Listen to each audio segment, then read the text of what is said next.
sedikit ada pertanyaan nih, kenapa ya bisa seperti itu? Apakah disuntik hormon atau diapakan sehingga mereka bisa berat seperti ini hanya dalam waktu 1 bulan?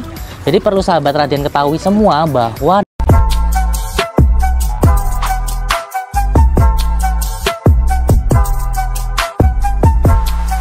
halo sahabat Radian. Halo sahabat Radian. Nah, kalau masih ngeliat hijau-hijau artinya kita masih bukan di Jakarta, tapi kita ada di mana, Dok? Di Kabupaten Sumedang, tepatnya di Desa Cigentut.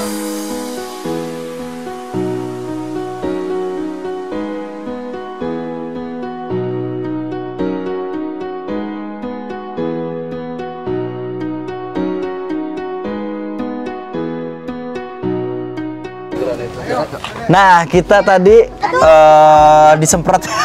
Jadi nggak cuma karena COVID, tapi kalau mau ke kandang ayam pun harus disemprot. Kenapa sih, Dok? Kita harus dimandiin dulu, Dok. Nah, kan udah mandi tadi, Dok. Jadi gini, kadang kan banyak orang yang sering beranggapan, oh jangan makan ayam karena ada suntik hormon. Padahal bukan. Jadi padahal salah, Dok. Padahal salah. Oh, alah. Jadi kalau di ayam-ayam potong, mereka memang secara genetik sudah didesain agar pertumbuhannya lebih cepat. Hanya saja kelemahannya imunitas mereka itu jelek, jadi gampang sakit. Salah satu langkah agar mereka tetap sehat dan terhindar dari penyakit adalah setiap pengunjung wajib didesinfeksi. Setiap pengunjung wajib dimandiin ya, Dok? Wajib dimandiin dengan desinfektan. Kalaupun kita bawa penyakit, biar penyakitnya mati semua. Kalau dicium-cium baunya kayak apa ya, Dok? Kayak dedaunan. Kayak dedaunan ya kalau saya sih. Enak sih. Jadi wangi. Daripada lupa pakai parfum. Sekarang kita masuk ke area kandang ya.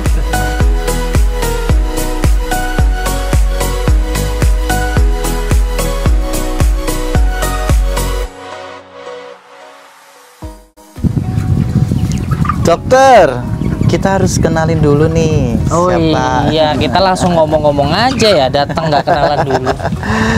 Ya, sahabat Radian, ini kenalin, ini A kita semua masih keluarga ya. Dengan A siapa, A? Ya, A Iyeng. Ya. Nah, terima kasih nih sebelumnya, Iyeng. Kita saya boleh harus masuk kandang bentar lihat farmnya, peternakan pembesaran ayam ya. Nah, di sini jumlah ayamnya ada berapa? Kemarin itu udah ada penjarangan sebanyak hampir mendekat 3.000 mungkin. Jadi sekarang sisa ayam sekitar 7.000-an. 7.000 sekarang ya. Asalnya gimana? Kok pengen buka gitu, karena sejarahnya apa gitu? Sebenarnya dulu tuh kakak ya, kakak yang ngelola, tapi masih sistemnya kandangnya open. Kebetulan dia belum punya ini. Nah, mereka lah yang ini yang ngembangkan, saya hanya memberikan awalnya ya. Kemudian setelah saya resign, ya bukan resign ya, udah pensiun dari BRI, daripada nganggur di rumah, taunya buka bisnis ayam ini juga istilahnya itu, insya Allah ya jadi kemitraan dengan PT Ciomas. Oh, jadi ini sistemnya kemitraan dengan perusahaan Ciomas. Oh, berarti grupnya Java ya? Grupnya Java. Oke. Nah, awalnya sudah segini banyak atau awalnya berapa jumlahnya? Asalnya populasinya sebelum ditingkatkan, ini kandang sebelumnya kan memang udah 2 lantai. 2 lantai. Hanya 5.000. Sekarang udah sistem kapasitas semi close gitu kan. Populasi jadi naik jadi sekitar 10.000. Ini 10.000 kalau kapasitas. Dan saat ini sedang dipakai 7.000. 7.000 itu setelah ada penjarangan. Karena kalau tidak ada penjarangan kan terlalu berat ya. Jadi istilah itu pertumbuhannya pun agak sedikit ini terhambat. Jadi udah 30%. Mungkin tinggal finishing nih, hanya mungkin tinggal 1-2 hari lagi udah panen. Oke. Tadi malam ini bentar lagi panen. Iya. Oke. Walah.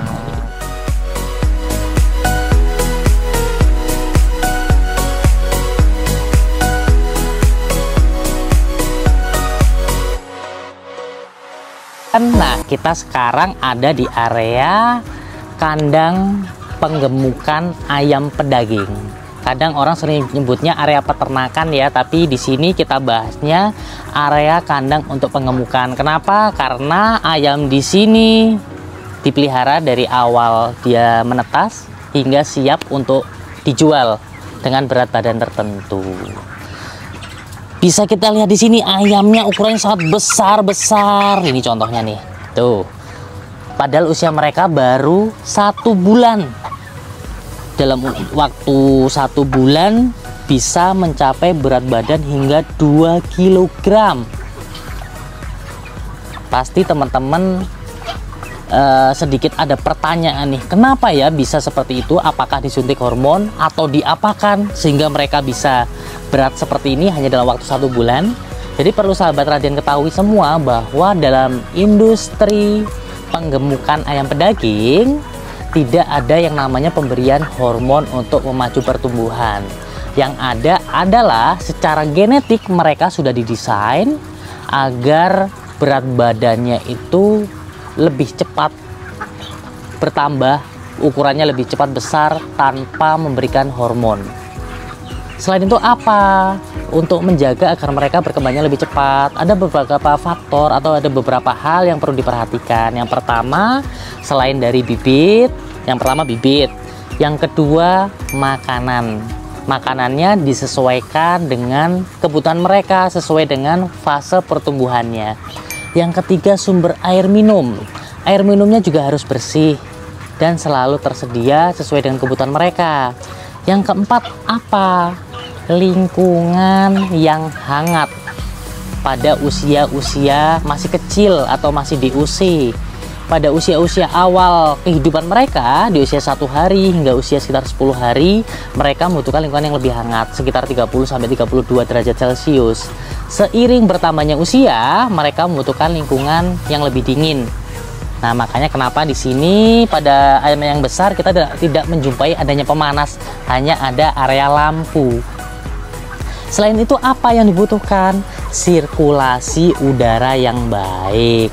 Kita lihat tadi di area depan kandang ada inlet buat udara masuk dan ditarik oleh exhaust fan di bagian ujung sehingga kualitas udara di dalam kandang selalu bersih. Yang terakhir apa yang diperlukan adalah alas kandang. Di sini alas kandangnya menggunakan sekam. Fungsinya apa? Dia juga bisa meredam panas, bisa menyimpan panas dengan baik sehingga alasnya juga tetap hangat. Selain itu, ketika ada kotoran, terus ada sisa-sisa air yang jatuh, dia juga bisa menyerap air dengan baik. Oke, jadi yang masih bertanya-tanya kenapa ayam pedaging cepat gemuk? Jawabannya bukan karena suntik hormon, tapi karena secara genetik mereka memang sudah didesain untuk bisa lebih cepat gemuk atau lebih cepat besar.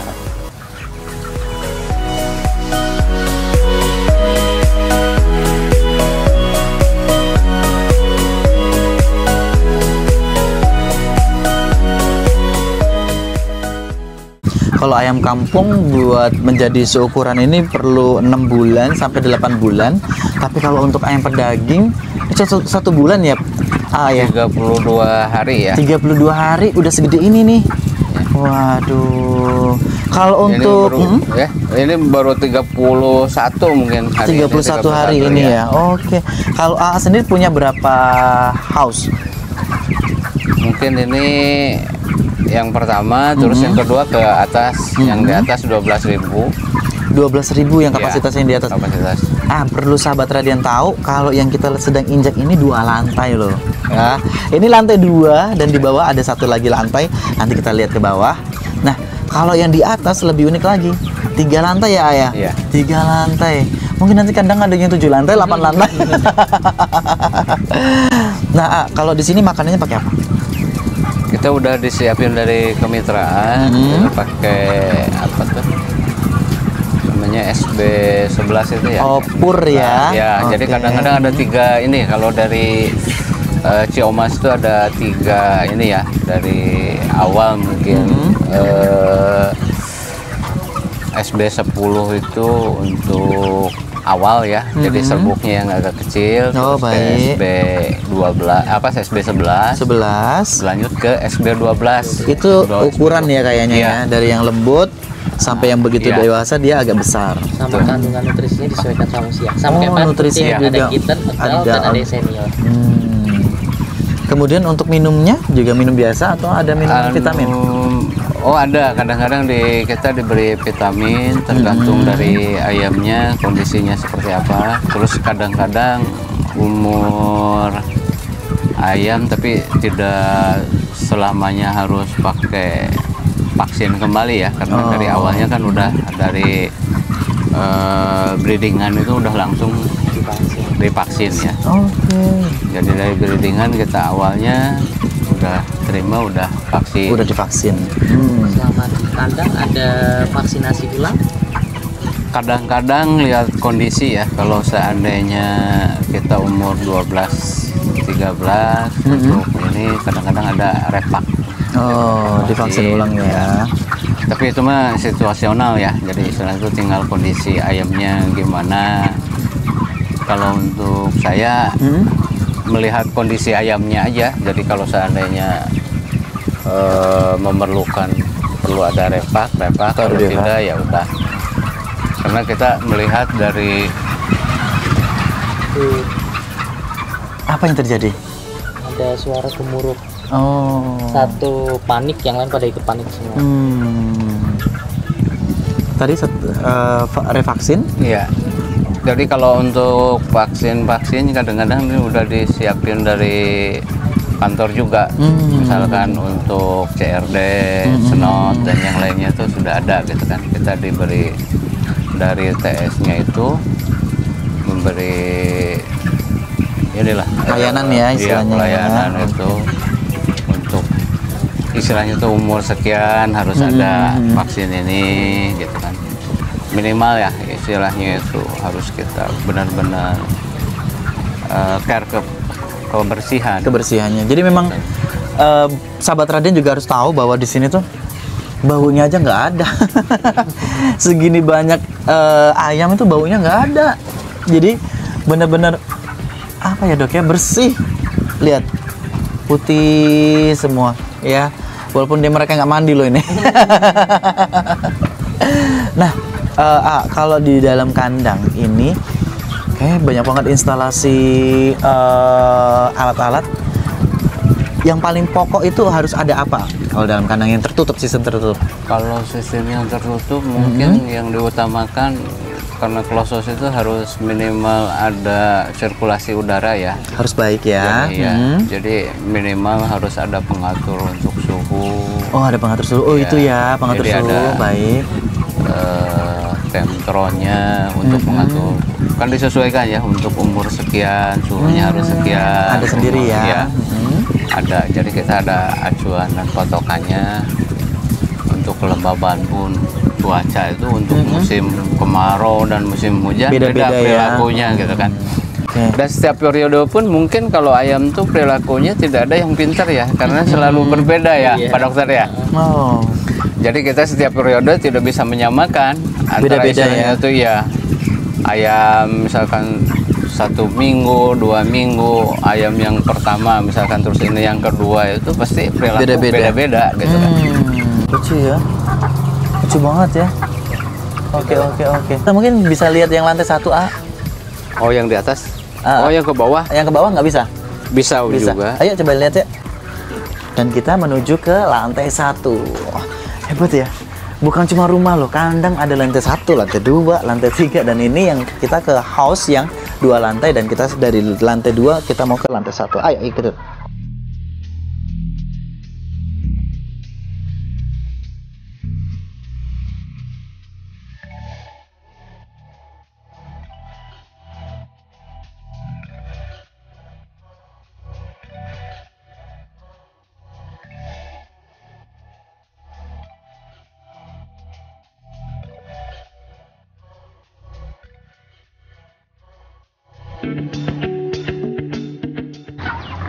Oh, ini sih isi makanannya banyak banget ini. Oh, pada kenyang. Seru ya dok ya. kalau dengan sistem kemitraan itu, Iya. kita makanan disuplai, bibitnya disuplai. Iya.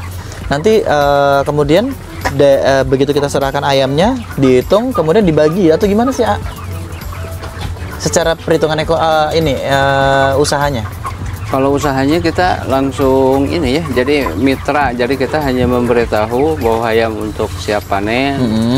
Jadi dari pihak mereka yang ngambil, dari pihak mereka yang ngambil. Baik. Cari broker-broker. Nanti kita tahu timbangannya berapa sih. Jadi konsumsi pakan misalkan habis dari satu periode itu berapa kilo ton gitu ya, tonasenya. Biasanya kan gitu perhitungannya. Kemudian Kemudian nanti hasilnya? Setelah itu hasilnya kan nanti ada perhitungan. Jadi Baik. kemitraan itu ada kontrak ya. Jadi perjanjian kontraknya ayam kecil sampai ayam besar itu berapa. Jadi nanti perhitungan bisa terjualnya berapa puluh ton, habis pakan berapa ton, obat-obatan misalkan OPK-nya hitung-hitungan. Setelah Hasilnya? itu ya kita kalau ada kelebihannya kita dapat pintar-pintar di situ. Makanya cara untuk efisiensi, efektivitas untuk kenyamanan ayam dan yang lainnya itu kan tergantung dari kita. Range keuntungannya berapa sih, Tergantung dari kondisi ayam ya. Jadi istilahnya itu mengkonsumsi pakan dan menjadi istilah itu diserap dari pakan itu jadi dagingnya itu berapa banyak gitu kan. Ya Rata-rata minimal kalau seandainya bisa yang sekarang itu bisa di atas 60 ya, minimal 60-70% ya. Jadi harus 70% kalau kita pengennya bagus, harus di atas 70% PCR-nya itu. Jadi itu pakan yang dikonsumsi itu jadi daging itu minimal ada 70%. batasan minimalnya ya. Kalau di bawah 60% kayaknya minim gitu kan. Tapi kalau di atas 60% mungkin, malah kalau bisa mencapai 70% bagus gitu. Makanya kita pintar-pintar harusnya itu sistem penjarangan sampai finishnya itu berapa lama gitu. Dan biasanya kalau keuntungannya, kira-kira satu kali panen itu berapa rupiah gitu, kira-kira range-nya? Ya nggak tentunya gitu. Jadi istilahnya paling kita, rendah berapa? Paling tinggi jadi berapa? kita kalau seandainya bisa juga kita istilahnya itu mungkin tidak dapat untung. Kalau seandainya pakan yang dikonsumsi malah tidak jadi daging, terus ada bermasalah misalkan di dalam Sakit, kandang, gitu ya? sakit dan yang lainnya, itu resiko dari peternak itu. Paling tinggi pernah untung berapa kalau untuk ayam? Ya bisa Sekali ngitungnya per ekor bisa, misalkan ya per ekor itu di atas 7.000 bisa. Di atas 7.000 pernah ya? Tergantung juga harga pasar, Pak. Kalau seandainya segala macamnya kecapai, Iya. menyangkut masalah PCR-nya, terus istilahnya itu deflasi kematiannya, itu kadang-kadang kalau harga di pasar dengan kontraknya itu kita lagi bagus, ya kita dapat bonus gitu kan. Oh, ada bonusnya bonus pasar juga. ya dari PT itu sendiri. 7.000 sampai 8.000 per ekor. Bisa ya. Tapi rata-rata memang segitu ya, Ayah, dapatnya. Nggak tentu sih. Oh, kadang 3.000 gitu ya. Kadang-kadang kita nggak dapat keuntungan kalau seandainya ya, makanya Pernah kembali lagi nggak ya. dapat untung? Bisa juga ada. Oh, pernah juga. Iya. Oh, Tapi alah. untuk minimal biaya operasional dari kantor ada. Udah tertutupin ya. Iya. Jadi per ekor gini biasanya dapat ya paling besar 7.000 sampai 8.000 per ekor. Oke. Kalau 7.000, oh oke. Siap.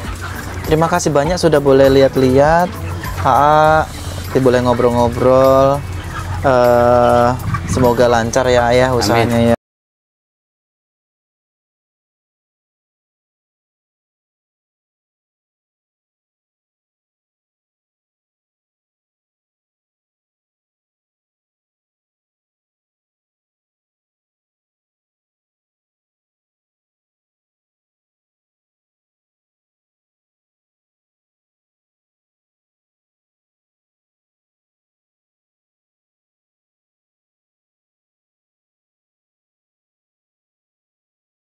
Sahabat Radian, kita sudah keliling di area pengembangan pembesaran ayam pedaging. Tadi sudah kita lihat bahwa ternyata meskipun di area pedesaan, teknologinya pun tidak ketinggalan zaman. Apa ya? Ternyata walaupun di pelosok, tapi mereka sudah mengadopsi teknologi yang modern. Ada beberapa tempat yang sudah otomatis malah, tinggal setting alatnya hidup sendiri, gitu. Sampai yang memang tradisional juga masih ada, yaitu dengan sistem kandang terbuka. Nah dok, banyak banget kita belajar hari ini dok ya. Waduh, sampai ngos-ngosan saya. Jadi di episode kali ini kita khusus pengenalan bahwa sistem peternakan atau pengembangan ayam pedaging itu seperti ini. Nanti kedepannya akan kita bahas tentang penyakit-penyakit seputar ayam pedaging.